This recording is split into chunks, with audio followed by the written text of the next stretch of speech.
Shalom, selamat pagi Bapak Ibu Saudara yang dikasihi Tuhan. Bersyukur pagi ini kita diberi kesehatan oleh Tuhan Yesus, sehingga pagi ini kita boleh ada di tempat ini untuk menaikkan pujian syukur, menyembah kita di hadapan Tuhan. Pagi ini mari kita mempersiapkan hati kita yang terbaik. Kita mau sujud menyembah Dia, Allah yang hidup. Kita yakin dan percaya Allah ada di tengah kita. Terima kasih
toleh kanan kiri. Coba dilihat dan ditanya, kamu sehat gitu ya? Siapa tahu ya. Boleh dipegang ininya, ada yang demam, sumber atau apa gitu ya. So ya, kadang dengan bertanya aja gitu, kita merasa diperhatikan. Tapi saya percaya Bapak Ibu hadir pagi hari ini semua ada dalam anugerah Tuhan. Puji Tuhan, pagi ini masih tema yang sama di bulan November. Minggu lalu kita belajar ketaatan dari seorang Abraham. Ya, Abraham sudah menanti sekian lama untuk mendapatkan Ishak. 25 tahun menunggu, tapi waktu menikahnya nggak tahu kapan gitu ya. Tentunya lebih dari itu. Dan ketika Ishak ini lahir, Tuhan bilang sama Abraham, bawalah anakmu ini ke gunung, persembahkanlah dia. Dia taat, pagi-pagi dia bawa anak ini dan dipersembahkan bagi Tuhan, menyediakan lebih daripada apa yang Abraham lakukan pada waktu itu. Pagi hari ini kita juga belajar dari tokoh di Perjanjian Lama, Kejadian pasal yang ke-6. Nanti kita akan baca secara bergantian ya Bapak Ibu ya. Ayat yang pertama, Kejadian 6 ayat 5 sampai ayat yang ke-8. Ini saya minta bapak-bapak, kaum pria, bukan hanya bapak, tapi yang youth, yang pria, yang anak-anak yang pria, baca ayat ini. Kejadian pasal 6 ayat 5 sampai 8. Kejadian pasal 6 ayat 5 sampai 8. Silahkan dicari dulu. Kalau sudah siap nanti dibaca bersama-sama dalam hitungan yang ketiga. Kejadian pasal 6 ayat 5 sampai ayat yang ke-8. Ini kaum pria yang akan baca ayat-ayat ini. Menurut penelitian Bapak Ibu, ketika kita membaca firman Tuhan itu menolong kita dari pikun. Nah gitu ya. Kalau kita baca firman Tuhan itu menolong kita dari pikun. Kalau kita memuji Tuhan, air liur yang dihasilkan saat kita memuji Tuhan itu menolong tubuh kita untuk memiliki antibodi atau imun. Oleh Bapak Ibu, kalau memuji Tuhan dengan sungguh-sungguh itu makin sehat. Kalau baca firman tiap hari menolong dari pikun. Olehnya ketika minggu saya ajak Bapak Ibu untuk baca bersama-sama, walaupun toh 1 minggu sekali bacanya, tapi itu menolong kita ya. Oke, sekarang kaum pria membaca Kejadian pasal 6 ayat 5 sampai 8, hitungan 3, mulai 2, 3. Ketika dia Tuhan, bahwa terhadap manusia kesalahan ini dan bahwa kesalahan dengan hatinya selalu membuat kejahatan semata-mata, maka kesalahan Tuhan bahwa Dia telah menjadikan manusia di bumi dan hal itu menghidupkan hatinya. Berfirmanlah Tuhan, Aku akan menghapuskan manusia yang telah menciptakan dari muka bumi, baik manusia maupun hewan, dan binatang-binatang melata, dan burung-burung di udara, sebab Aku menyesal bahwa Aku telah menjadikan mereka, tetapi Nuh mendapat kasih karunia di mata Tuhan. Oke, tapi Nuh mendapat kasih karunia di mata Tuhan. Ayat yang kedua, ini anak-anak Yud semuanya baca. Kejadian pasal 6 ayat 9 dan 10. Gak usah dicari lagi ya, sudah bawahnya tadi yang sudah disimak. Anak-anak Yud suaranya yang keras, tenaganya masih besar, sekalipun belum sarapan, tapi saya percaya kemampuannya untuk membaca lebih dari bapak-bapak tadi, lebih dari kaum pria tadi. Kejadian pasal 6 ayat 9 dan 10. Hitungan ketiga mulai baca. 2, 3. Inilah riwayatku. Nuh adalah seorang yang benar dan tidak tercela di antara orang-orang sesamanya. Dan Nuh itu hidup bergaul dengan Allah. Nuh memperankan 3 orang laki-laki, Sem, Ham, dan Yafet. Oke, sekarang yang ketiga, ini kaum wanita yang baca. Kejadian pasal 6 ayat 13 sampai 16. Kejadian pasal 6 ayat 13 sampai 16, kaum wanita, tidak terkecuali yang tua, yang muda, yang besar, yang kecil. Nah, Kejadian pasal 6 ayat 13 sampai ayat yang ke-16, hitungan ketiga mulai baca. 2, 3. Berfirmanlah Allah kepada Nuh, Aku telah memutuskan untuk mengakhiri hidup segala makhluk, sebab bumi telah penuh dengan kekerasan oleh mereka.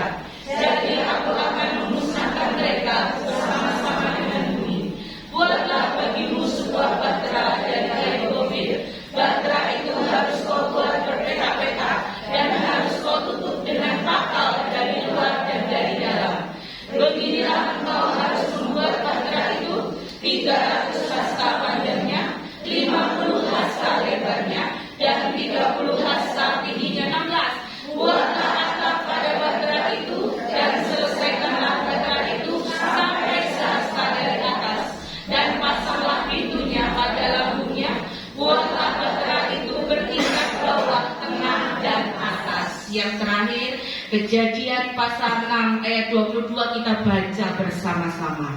Kejadian 6 ayat 22, hitungan ketiga kita akan mulai baca 2, 3. Lalu Nuh melakukan semuanya itu tepat seperti yang diperintahkan Allah kepadanya. Demikianlah dilakukannya. Yaitu melakukan semua itu tepat seperti yang diperintahkan oleh Allah. Pagi hari ini kita belajar dari kehidupan Nuh dan orang-orang sezamannya. Pada waktu itu ketika Allah menciptakan manusia, manusia mulai bertambah banyak, manusia mulai bertambah jumlahnya, tapi ternyata sebanding dengan kejahatan yang mereka lakukan. Mereka mementingkan diri sendiri, mereka melakukan pesta pora, mereka tidak lagi mengindahkan Tuhan, mereka tidak lagi menuruti Tuhan. Dikatakan ayat yang ketiga bahwa Rohku tidak akan berlama-lama lagi dalam kehidupan manusia. Aku menyesal sudah menciptakan manusia. Olehnya Allah berfirman bahwa Dia akan menghukum semua manusia di muka bumi ini. Tetapi ada satu keluarga yang mencuri perhatian Allah, yang menarik perhatian Allah. Dia adalah Nuh, ibu Nuh, anaknya tadi siapa namanya? Sem, Ham, dan Yafet. Dan juga ketiga istri anaknya, berarti menantunya Nuh. Allah berfirman kepada Nuh ini, buatlah sebuah bahtera, sebuah kapal yang besar, karena aku akan menghukum dunia ini, karena aku akan melenyapkan semua yang bernyawa di muka bumi ini. Aku akan melenyapkan semua manusia yang sudah tidak taat, yang sudah tidak dengar-dengaran kepadaku, yang sudah tidak mengindahkan segala perintahku. Lalu Nuh ini melakukan apa yang Allah perintahkan dalam hidupnya. Bapak Ibu, untuk membuat bahtera ini, saya tidak tahu apakah latar belakangnya Nuh ini juga seorang pelaut, gitu ya.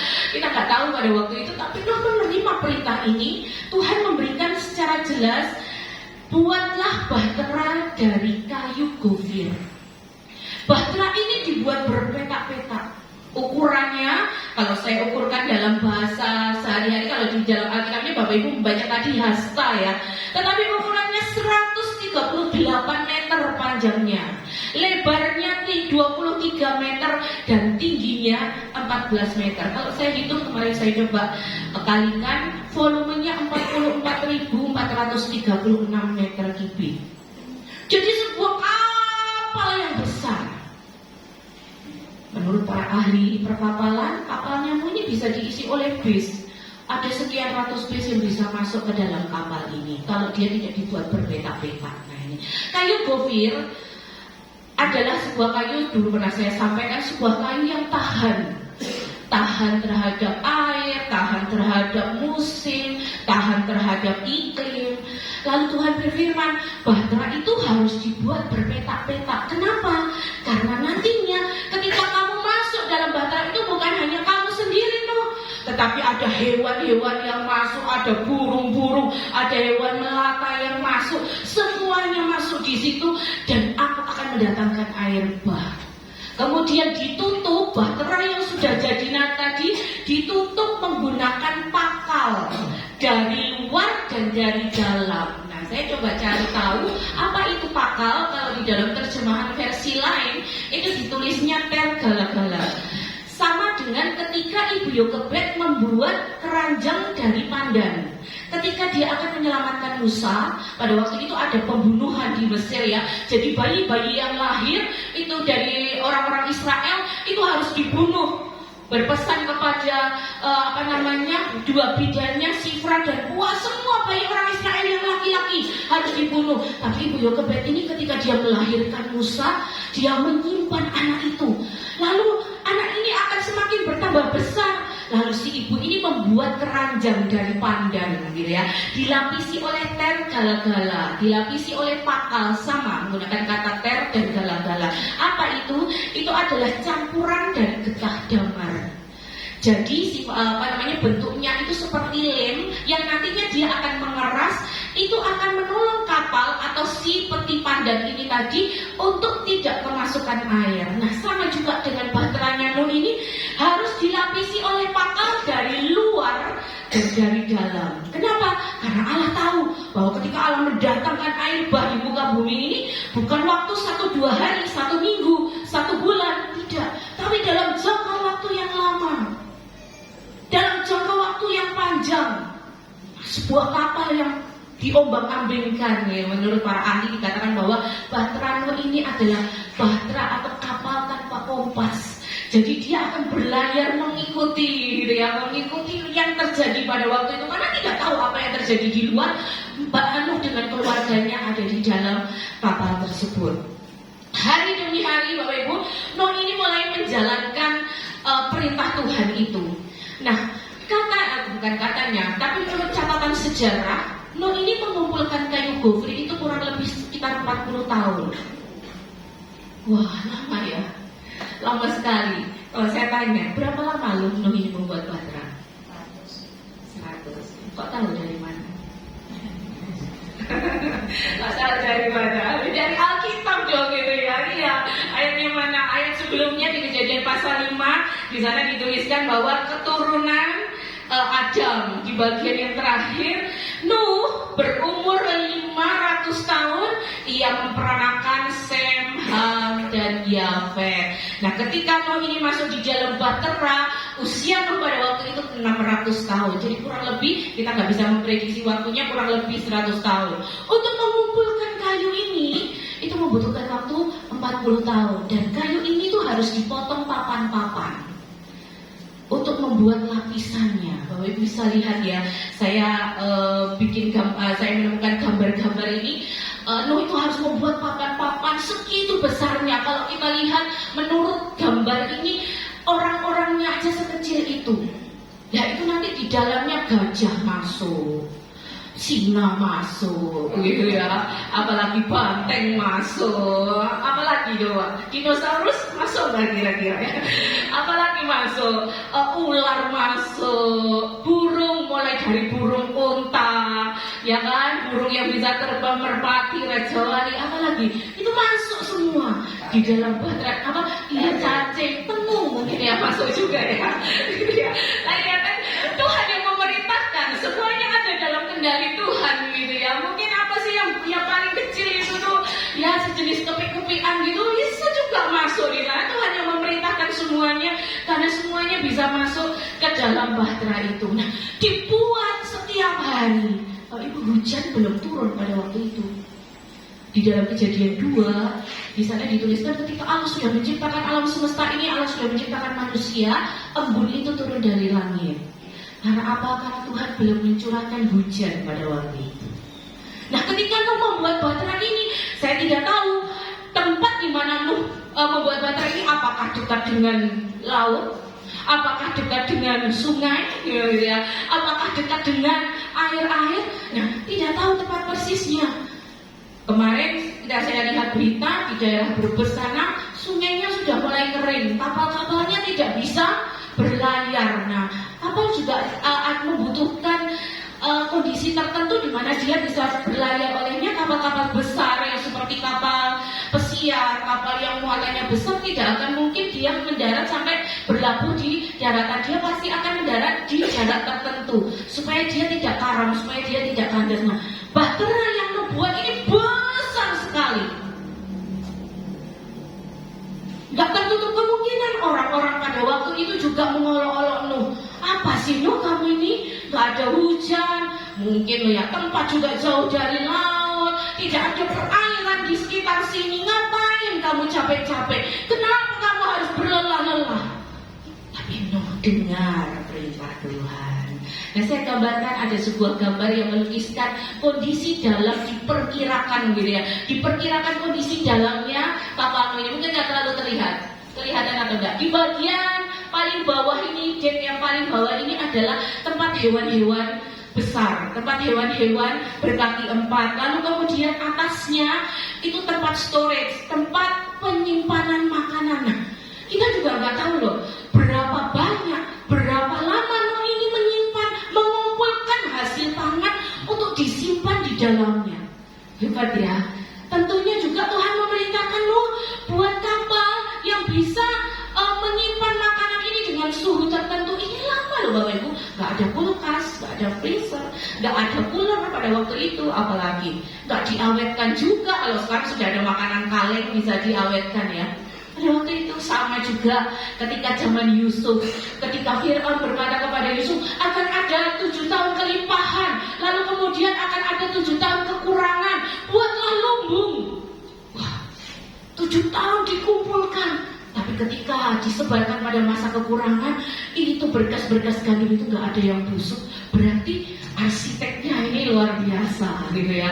Karena untuk membangun sebuah tempat penyimpanan yang tahan ngengat, tahan kutu gitu ya, tahan dari kelembapan. Nah, dek yang paling atas itu tempat burung-burung dan juga tempat tinggalnya Nuh beserta keluarganya. Nah, di kapal ini atau di Batra ini rupanya juga ada rooftopnya, itu ada atasnya, itu ada rooftopnya. Nanti di mana Nuh ketika Batra ini sudah mendarat, dia melepaskan burung merpati, dia melepaskan burung gagak dari atapnya itu. Lalu Tuhan bilang, buatlah atapnya juga, lalu buat pintu pada lambungnya.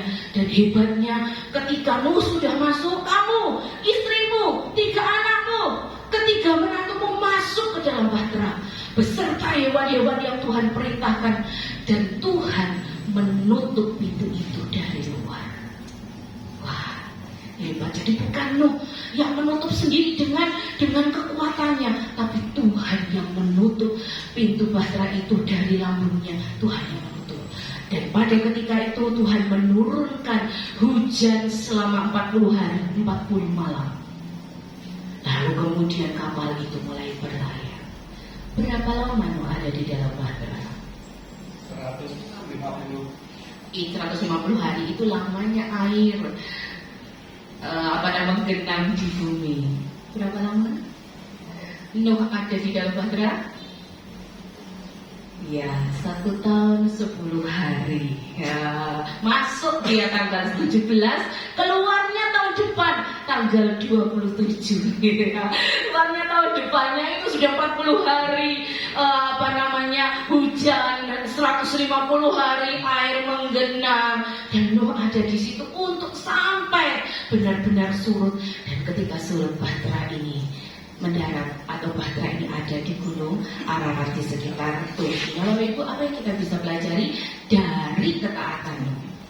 Taat secara etimologis itu berasal dari bahasa Jawa kuno yang berkata yang dituliskan atati, gitu ya, atati.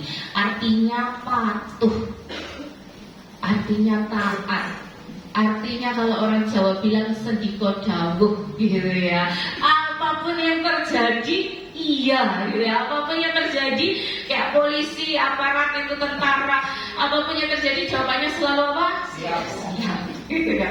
Emboh apa yang terjadi di keluarganya, di dirinya, pokoknya mendengar perintah itu pasti siap. Nah, Nuh ini juga sama. Ketika Tuhan perintahkan buat Batra bagimu supaya nanti dapat menampung keluargamu, hewan-hewan yang siap Tuhan. Batra ini ukurannya segini siap. Mbok piye carane memikir? Tapi Tuhan pasti kasih hikmat. Ketika Tuhan memerintahkan, Tuhan gak mungkin gak kasih hikmat. Dia kasih hikmat. Nah, taat ini dari depan maupun dari belakang dibacanya sama. Apa? Taat. Dari depan bacanya T-A-A-T.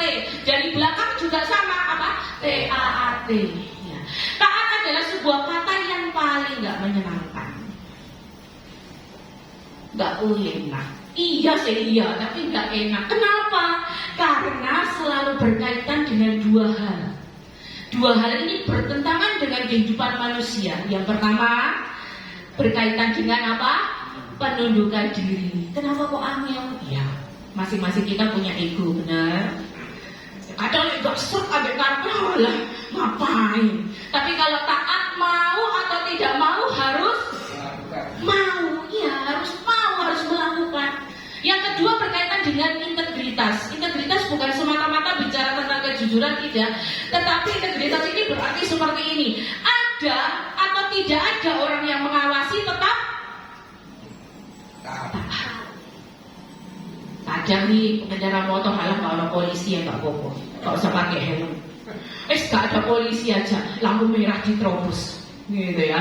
Berkali-kali saya lewat di terminal situ, ketika kita sudah berhenti, saatnya yang dari sini jalan, dari sana motor main. Nah itu, nggak ada polisi. Coba kalau ada polisi di situ, apa yang terjadi? Taat. Dia nggak mungkin ngelonong, ayo ada cegatan aja, gitu ya. Ada cegatan aja. Wani balik kan kalau kita surat-surat nggak lengkap gitu ya. Wani balik kan kalau nggak pakai helm gitu. Katanya polisi ini sudah ngerti gerak-geriknya orang yang memang benar-benar suratnya lengkap dan orang yang memang ketakutan itu sudah terbaca. Karena saya tahu mereka akan mempelajari hal itu. Itu mereka mempelajari dari gerak-geriknya. Ketaatan ini paling nggak penak. Kenapa? Karena berkaitan dengan pendudukan diri. Manusia punya ego yang terkadang gitu aja kok gak apa-apa, gitu aja kok ya nggak masalah gitu loh. Aku loh lebih dari dia, ngapain sih aku harus taat. Berkaitan dengan pendudukan diri ini nggak enak. Kita harus menundukkan diri. Dan yang kedua berkaitan dengan integritas. Ada orang atau nggak ada orang, diawasi atau nggak diawasi. Terkadang kalau diawasi, wah kerja gitu ya. Kalau Bapak Ibu kerja di dalam satu kantor atau perusahaan pasti ada SOP-nya, pasti ada standar operasionalnya yang mengatur atau yang sistemnya istilahnya seperti itu. Nah, ada atau nggak ada taat. Anak sekolah juga sama. Datang harus jam 7. Nah, di sini mungkin nggak tahu ya kalau sekolah sini ada yang sudah pakai fingerprint atau enggak? Belum ya. Saya lihat salah satu TikToker itu dia guru di salah satu sekolah namanya Pahwa. Pahwa ini di BSD dulu saya pernah di sana. Saya tahu Pahwa ini memang super ketat. Dia menggunakan 3 bahasa, Indonesia, Inggris dan Mandarin. Karena teman saya anaknya ada yang sekolah di situ. Siswa paling terakhir datang ke sekolah itu 645. Kenapa? Karena itu batas terakhir fingerprint. Jadi kalau sudah lewat itu, sudah dianggap dia nggak masuk. Guru 630 itu batas terakhirnya untuk fingerprint. Nah, bahwa ini memang ketat seperti itu. Memang super strict. Nah, ada atau nggak ada? Kalau nggak ada fingerprint sih lolos-lolos saja gitu ya. Lolos-lolos saja masuk jam 7, berangkat jam 7 kurang 5. Jarak dari sini ke Talun, waduh kayak apa itu ya. Bisa ngipot sana, ngipot sini. Tapi pagi hari kita belajar dari Nuh ini. Dia punya penundukan diri. Ya Tuhan, aku taat. Baterainya besar. Ya Tuhan, semampu saya. Tuhan kasih hikmat lah. Mungkin saya bahasakan sudah seperti itu ya. Ini harus dibuat bertingkat, berpeta-peta. Ini harus begitu. Wah, banyak rumit Bapak Ibu untuk pembuatan baterainya rumit. Tapi Nuh belajar taat. 3 aspek ketaatan dari seorang Nuh. Yang pertama, Kejadian pasal 6 ayat 22. Saya akan baca untuk Bapak Ibu yang tadi sudah dibacakan. Kejadian 6 ayat 22. Lalu Nuh melakukan semuanya itu. Kata sambung lalu itu berarti urutan waktu. Jadi setelah ini melakukan ini. Jadi ketika Nuh menerima perintah, ayat 21 saya bacakan ya. Dan engkau bawalah bagimu segala apa yang dapat dimakan. Kumpulkanlah itu padamu untuk menjadi makanan bagimu dan bagi mereka. Bagi mereka atau bagi keluarganya dan juga bagi hewan-hewan yang ikut. Lalu aspek yang pertama dari ketaatan Nuh adalah segera. Orang yang taat itu akan melakukan dengan segera. Aspek waktu. Segera ini berlawanan dengan prokrastinasi. Apa itu prokrastinasi? Prokrastinasi itu apa? Procrastinate. Apa itu prokrastinasi? Kebiasaan menunda-nunda. Yo, sampai yang punya kebiasaan menunda-nunda, lapus sektor. Sesuk sekarang gitu ya. Tugas sekolah, ayo tugas hari ini. Saya tanya kemarin pada anak-anak itu. Kalian kalau kerjakan yang membuat kalian stres apa? Tugas. Lah saya tanya tugasnya itu hari ini dikasih, besok harus dikumpulkan? Enggak. Terus ngerjainnya kamu kapan? Ya sebelum dikumpulkan. Ya gimana nggak stres gitu ya.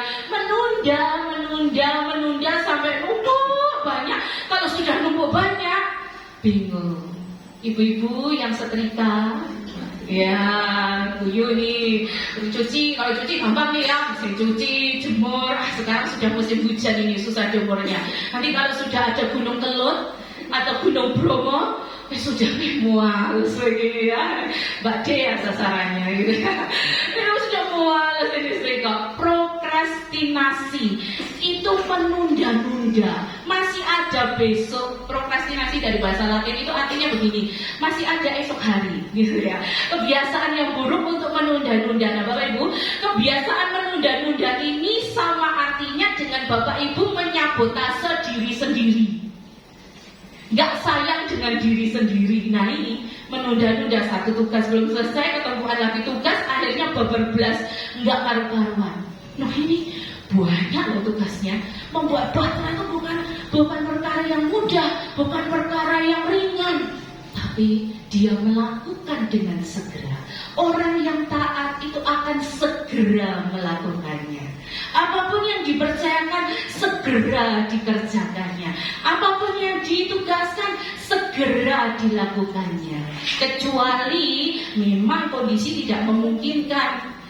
Misalnya kondisi seperti engkau kemarin ya, istirahat di rumah sakit gitu ya. Nah itu tuh ada jeda waktu yang harus di-cancel beberapa gitu. Nah itu perkecualian. Tapi kalau kita masih kuat, kita seger waras, prokrastinasi ini dikurangi. Prokrastinasi ini dihilangkan. Supaya apa? Nggak numpuk-numpuk. Kenapa malah numpuk? Tak bilang lagi, ingatan manusia ini loh terbatas. Kadang oh ya harus merencanakan ini, lali malah hilang kabeh, nggak dikerjakan lagi. Nah ini dikurangi. Kebiasaan menunda itu kita nggak sayang sama diri sendiri, menyabotase diri sendiri. Kita nggak menghargai diri sendiri. Anak-anak yang punya tugas sekolah untuk besok sudah dikerjakan? Belum. Gitu ya. Kapan mengerjakannya? Nanti tuh masih ada waktu.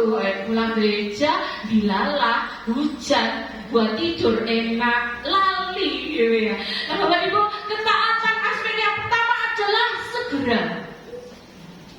Aspek waktu, tidak menunda, tidak ngolor-ngolor supaya tugas-tugasnya nggak bertumpuk. Yang kedua, aspek ketaatan yang kedua, Kejadian 6 ayat 22, saya akan lanjut baca ya. Lalu Nuh melakukan semuanya itu tepat seperti yang diperintahkan Allah kepadanya. Demikianlah dilakukannya. Ayat 7, pasal 7 ayat yang kelima. Di sana dituliskan, lalu Nuh melakukan segala yang diperintahkan Tuhan kepadanya. Segala sesuatu yang diperintahkan Tuhan kepadanya. Orang yang taat itu akan totalitas. Ada tugas, ada job, ada perintah dilakukan berdasarkan checklist. Semua dilakukan, tidak setengah-setengah. Wis yang ini bukan jatahku, jatahnya dia aja. Aku wis kerja ini kok. Situ juga sama mungkin. Saya sudah cari kayu, yang bagian masak biar anak-anak Sem, Ham, dan Yafet yang masak. Oh enggak. Mereka berdelapan ini kerjasama ketika membuat bahtera, dan di sini dikatakan Nuh melakukan semua yang diperintahkan Allah. Nuh melakukan tepat seperti yang Allah perintahkan padanya. Kalau kita kerja setengah-setengah Bapak Ibu, itu artinya menyia-nyiakan potensi diri. Padahal mampu, tapi memapras potensi diri. Nah, ini enggak totalitas. Apapun yang dipercayakan kepada Bapak Ibu, ada pelanggan yang mungkin order ke Bapak Ibu, lakukan dengan totalitas. Yang bekerja di kantor, yang bekerja dimanapun, lakukan semuanya tepat seperti yang diminta, tepat seperti job desk-nya, tepat seperti ketentuan yang berlaku lainnya, tepat seperti yang Allah firmankan kepadanya. Semuanya tanpa kecuali. Allah minta berpetak-petak, Allah minta supaya dibangun 3 tingkatan, ada atapnya, pintu di lambungnya, nanti ditempatkan ini dan itu, semuanya dilakukan. Walaupun itu susah, walaupun itu butuh pengorbanan, walaupun itu butuh usaha, tapi totalitas. Yang pertama tadi apa?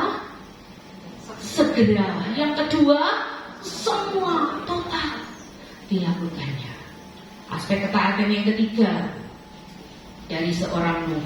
Saya akan bacakan untuk Bapak Ibu dari Kejadian pasal 6. Kita akan lihat ya apa saja yang Allah perintahkan kepada Nuh ini. Bapak Ibu silakan menyimak. Saya akan mulai baca ayat yang ke-14. Di sana dituliskan begini. Buatlah sebuah bahtera dari kayu gofir. Bahtera itu harus kau buat berpetak-petak dan harus kau tutup dengan pakal dari luar dan dari dalam. Beginilah engkau harus membuat bahtera itu 300 hasta panjangnya, 50 hasta lebarnya, dan 30 hasta tingginya. Buatlah atap pada bahtera itu dan selesaikanlah bahtera itu sampai sehasta dari atas. Dan pasanglah pintunya pada lambungnya. Buatlah bahtera itu bertingkat bawah, tengah, dan atas. Sebab sesungguhnya aku akan mendatangkan air bah meliputi bumi untuk memusnahkan segala yang hidup dan bernyawa di kolong langit. Segala yang ada di bumi akan mati binasa. Tetapi dengan engkau aku akan mengadakan perjanjianku, dan engkau akan masuk ke dalam bahtera itu, engkau bersama-sama dengan anak-anakmu dan istrimu dan istri anak-anakmu. Dan dari segala yang hidup, dari segala makhluk, dari semuanya haruslah engkau bawa satu pasang ke dalam bahtera itu supaya terpelihara hidupnya bersama-sama dengan engkau. Jantan dan betina harus kau bawa dari segala jenis burung dan dari segala jenis hewan, dari segala jenis binatang melata di bumi. Dari semuanya itu harus datang satu pasang kepadamu supaya terpelihara hidupnya. Dan engkau bawalah bagimu segala apa yang dapat dimakan. Kumpulkanlah itu padamu untuk menjadi makanan bagimu dan bagi mereka. Pasal 7 ayat yang pertama saya akan bacakan dalam versi mudah dibaca. Dituliskan di sana seperti ini. Kemudian Tuhan berkata kepada Nuh, aku telah melihat bahwa engkau adalah orang baik, walaupun hidup di tengah-tengah orang jahat waktu ini. Jadi kumpulkanlah keluargamu dan kamu semua masuk ke dalam perahu, masuk ke dalam bahtera. Aspek ketaatan yang ketiga adalah tentang karakter. Yang ketiga adalah sukacita. Melakukan sesuatu, melakukan perintah itu tidak dengan bersungut-sungut, tidak dengan mengeluh, tapi dengan bersukacita. Kenapa saya baca ayat-ayat tadi? Memang tidak dituliskan di sini bahwa Nuh melakukan semuanya tidak dengan sungut-sungut, Nuh melakukan semuanya dengan gembira. Tidak ada tulisan seperti itu. Tapi Bapak Ibu tahu ya, perintah yang Tuhan firmankan tadi kepada Nuh, buat bahtera dari kayu ini, panjangnya sekian, harus dipakal dari dalam dan dari luar. Kumpulkanlah hewan-hewan itu satu pasang, jantan dan betina, supaya terpelihara semua makhluk yang hidup. Kumpulkanlah juga burung-burung satu pasang. Walaupun ada campur tangan Allah di dalam mengumpulkan hewan-hewan ini, saya percaya itu karena mengumpulkan sekian banyak itu loh Bapak Ibu ya. Kalau sekarang juga sampai saya harus mengumpulkan, ayo singa harus mendatangkan dari mana coba? Ya, harus mendatangkan dari berbagai macam tempat lah. Ini harus cari tahu yang jantan, yang betina, ayo masuk gitu ya. Berarti ayo masuk, burung yang jantan, yang betina, harus mengetahui semuanya. Bukan tugas yang gampang, tugas yang sangat berat. Mulai nyicilon kumpulkan semua bahan makanan yang nantinya bisa kamu bawa ketika kamu masuk dalam bahtera bagimu dan bagi mereka semua. Tapi ayat yang ke-7, pasal yang ke-7 ayat yang pertama di sana dikatakan, aku telah melihat bahwa engkau itu orang yang baik, walaupun hidup di tengah orang-orang yang jahat. Secara karakter, di dalam pasal 6 yang tadi sudah kita baca, Nuh ini mendapatkan kasih karunia di mata Tuhan. Dia hidup bergaul dengan Tuhan. Di bagian versi yang lain dituliskan bahwa Nuh ini yang mampu melakukan kehendak Tuhan. Jadi ketika Tuhan memerintahkan untuk membuat bahtera, itu tidak salah. Tuhan tahu kapasitas masing-masing orang. Tuhan tahu kemampuan setiap orang. Jadi ketika Tuhan memerintahkan Nuh dengan tugas yang berat, Nuh tidak mengeluh. Nuh melakukan dengan sukacita. Nuh melakukan dengan gembira. Nuh melakukan dengan segenap hati. Nah, orang-orang yang mengeluh, orang-orang yang bersungut-sungut, orang-orang hanya sambat terus dalam hidup, berarti dia itu kurang bersyukur. Ya. Jadi kalau Bapak Ibu mau mengeluh, tenaganya yang dipakai untuk mengeluh dan bersyukur itu sama. Malah lebih beratan yang mengeluh. Katanya kalau mengeluh itu urat-urat di wajah ini tuh semakin kelihatan tua, gitu ya. Tapi kalau melakukan dengan sukacita itu semakin awet muda, nggak usah pakai anti-aging. Bapak Ibu simbol kanan kiri, ayo sukacita, gitu ya. Biar awet muda, gitu ya. Biar nggak cepat tua, gitu ya. Biar nggak cepat tua, biar awet muda. Lakukan dengan sukacita. Nah, ini juga sama. Tugas yang berat, harus kumpulkan ini itu. Belum lagi dia harus mengakomodir keluarganya, istrinya, anaknya, menantunya, semuanya harus dia atur, harus dia manage. Tapi Tuhan tidak pernah salah orang. Ketika tugas berat itu ada dalam kehidupan Nuh, Tuhan tahu kapasitasnya Nuh, Tuhan tahu kemampuannya Nuh. Dikatakan bahwa kamu orang yang baik, kamu orang yang berkarakter baik, kamu bisa melakukan ini tanpa keluhan. Jadi memang nggak dituliskan oleh Alkitab. Nuh sambat? Enggak. Nuh ngeluh? Enggak. Nuh bersungut-sungut? Enggak. Bahkan Nuh dikatakan setelah nanti mendarat, dia mempersembahkan korban bakaran di hadapan Tuhan. Dan Nuh melihat dengan mata kepala sendiri, ada busurku kutaruh di awan, kutaruh di langit.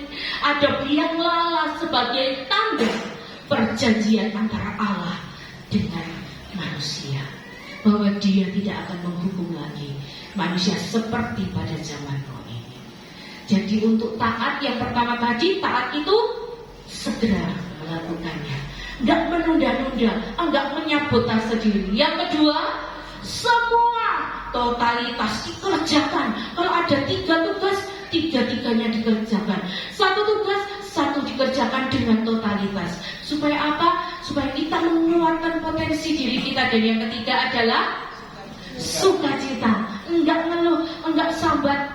Sekalipun mungkin dalam hidup ini sebagai manusia wajar kalau kita ini punya sambat ya, tapi jangan sambat terus, jangan mengeluh terus. Masih bisa bersyukur melihat orang lain yang mungkin, wah yang lain ini nggak seperti yang saya alami. Ternyata ada yang lebih berat, ternyata ada yang lebih terpaksa lagi untuk menjalankan tugas, tapi kita bersyukur karena Tuhan mengasihi kita. Amsal pasal 13.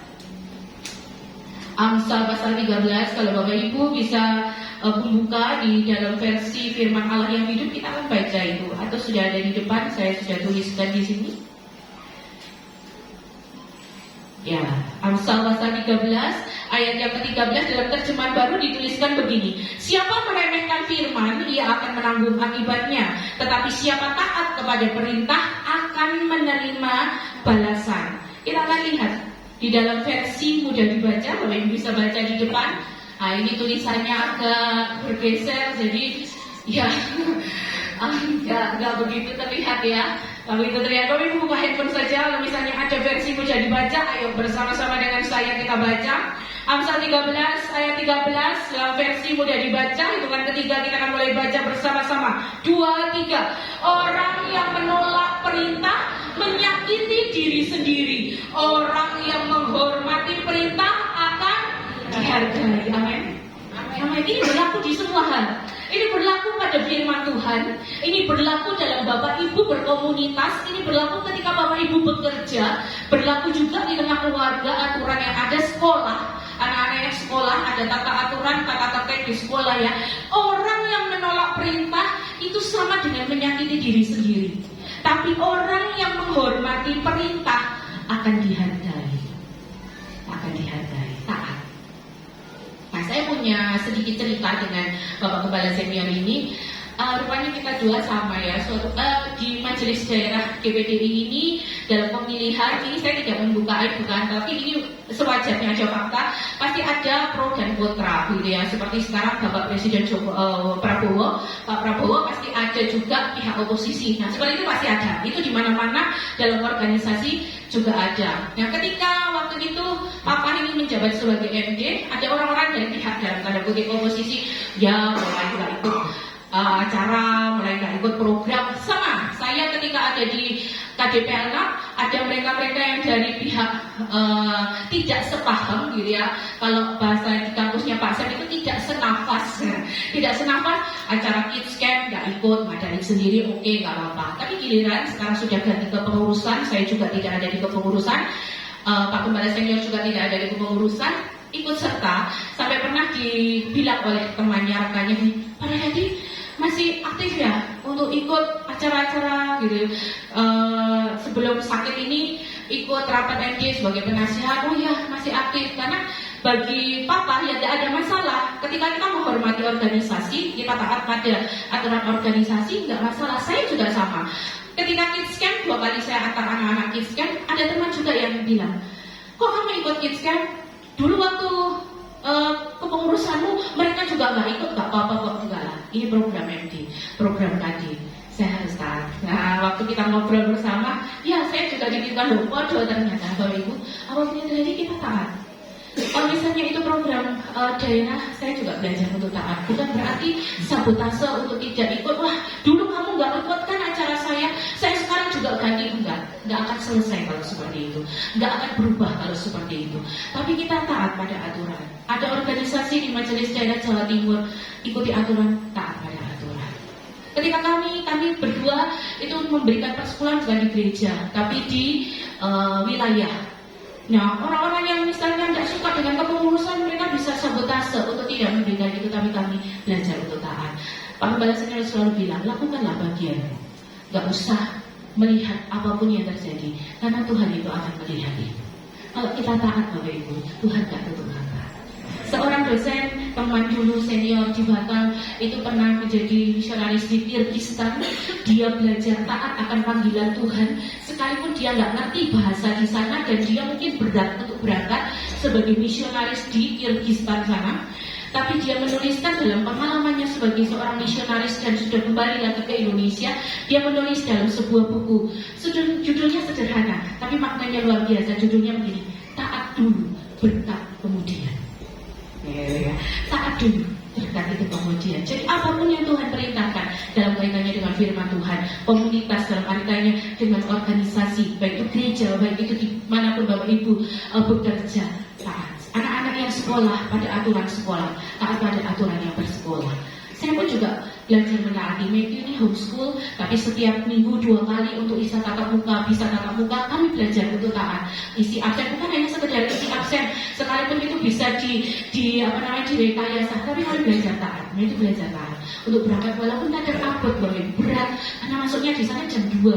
Wahai orang ngantuk gitu ya, wahai orang ngantuk berat, doi kono, doi kini yang kapan hari 1 minggu Senin Selasa Rabu Kamis, waduh Tiu, nah kok Senin Selasa Rabu Kamis ini tak carikan kos-kosan aja di Kademangan gitu ya, biar gak bolak-balik. Nah lumayan nih, sini Kademangan itu perjalanan ya lumayan gitu ya lumayan nanti 1 jam. Ayo belajar taat dalam segala hal gitu ya. Bapak Gembala Senior kemarin Senin jatuh, pas datang pulang tak omelin Bapak Ibu ya. Makanya toh Pak, tak atuh toh Pak, gitu ya. Temanya khotbah seminggu sebulan ini lo tentang taat, terus toh, ojo melaku di luar. Lalu jatuh kecemplung di got situ loh, menjatuhkan diri lebih tepatnya ya, daripada kepalanya kena lingkaran got, gitu ya, sambil bawa itu belanjaan. Nah emang deh belanjaan ini jatuh, kepleset dia nyebur aja. Jadi pulang basah kuyup, apa taat toh. Tapi begitu. Kalau ada apa-apa minta sekarang belajar taat. 1 minggu 5 hari di rumah sakit, mungkin merenungkan ya, tak taat gitu. Karena kalau mau apa gitu, sayang gitu ya, papa mau mandi gitu. Papa mandi ya, taat apa gitu ya. Supaya saya juga nggak bingung gitu ya. Kalau sudah kayak kemarin ya bingung juga loh gitu ya. Mama di rumah kayak gini, papa juga di sana. Aduh ini tenaganya cukup apa enggak gitu ya. Saya bukan bahan bakar gitu. Nggak ada bahan bakar untuk isi ulang. Tapi ya ayo toh taat atau bukan kebetulan ya Pak ya. Bulan ini ya tentang taat. Nah Bapak Ibu yang sampun sepuh, nah kalau ada anak-anak di rumah taat toh, nggih. Ya.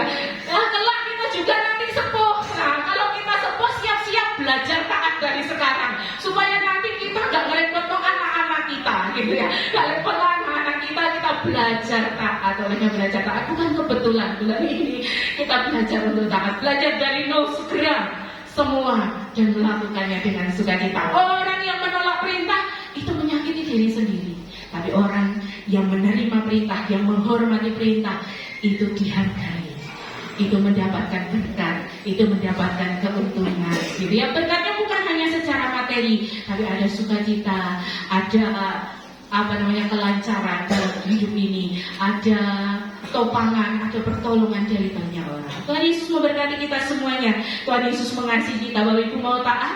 Belajar taat.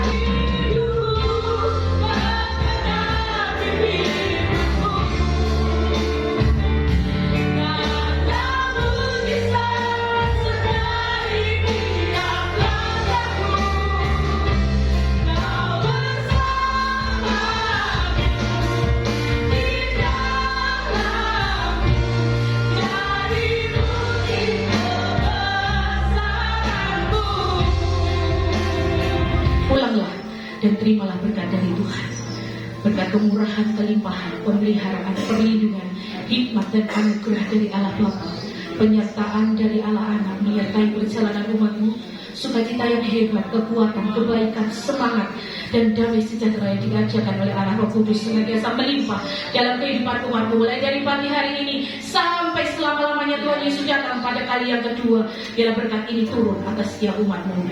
Kami terima berkat-Mu Tuhan, kami bawa pulang di dalam nama Tuhan Yesus Kristus.